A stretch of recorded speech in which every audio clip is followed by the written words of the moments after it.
ایک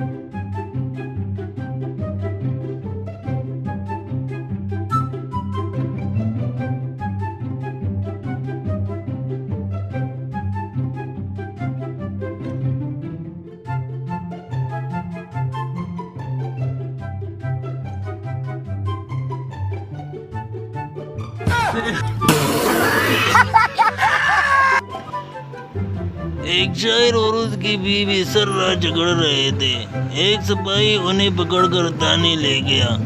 تانے دار نے لڑائی کی وجہ پوچھی تو شاعر کی بیوی نے کہا اس نے میرا ہاتھ مروڑا۔ شاعر نے کہا اس نے میرا ناک توڑا۔ بیوی جھوٹ بکتا ہے نہ گھوڑا، شاعر عورت ہے یا بندوق کا توڑا۔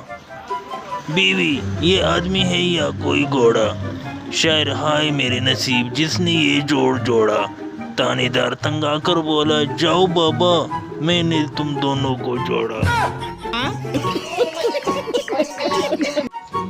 فقیر کچھ دے دو آدمی ٹماٹر کھاؤ، فقیر کانا دے دو آدمی بولا ٹماٹر کھاؤ، فقیر روٹی ہی دے دو آدمی بولا ٹماٹر کھاؤ۔ فقیر تنگ آ کر بولا آخر ٹماٹر ہی کیوں کھاؤں۔ آدمی کی بیوی ارے یہ توتلا ہے کہہ رہا ہے کما کر کھاؤ۔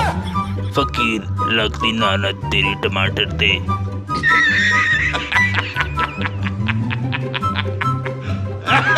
ڈاکٹر پاگل سے تم چھت سے کیوں لٹک رہے ہو؟ پاگل میں ایک بلب ہوں۔ ڈاکٹر بولا تو پھر چل کیوں نہیں رہے؟ پاگل بولا بھوتنی کے یہ پاکستان ہے لائٹ ہی نہیں آ رہی۔ پرنسپل دیر سے کیوں آئے ہو؟ تمہارے سب دوست تو وقت پر آتے ہیں۔ اسٹوڈنٹ بولے گروپ بنا کر تو کتے آتے ہیں، شیر تو اکیلا آتا ہے۔ پرنسپل چل میرا شیر پتر اب جلدی سے ککڑ بن جا۔ ایک آدمی کا ہتھیار کمزور تھا، اس کی بیوی خوبصورت اور سیکسی تھی۔ دونوں کی رضامندی سے بیوی کا دوست ان کے گھر میں رہنے لگا جو اس عورت کو سیکس کی حاجت پوری کرتا تھا۔ ایک دن ان کے گھر میں مہمان آ گئے۔ مہمانوں کے تعارف کے بعد اہل خانہ کا تعارف ہونے لگا۔ آدمی نے بیوی بچوں کا تعارف کروایا۔ مہمانوں نے دوست کے بارے میں پوچھا تو آدمی نے چند لمحے سوچا اور پھر بولنے لگا اس کو میرا الہی سمجھو۔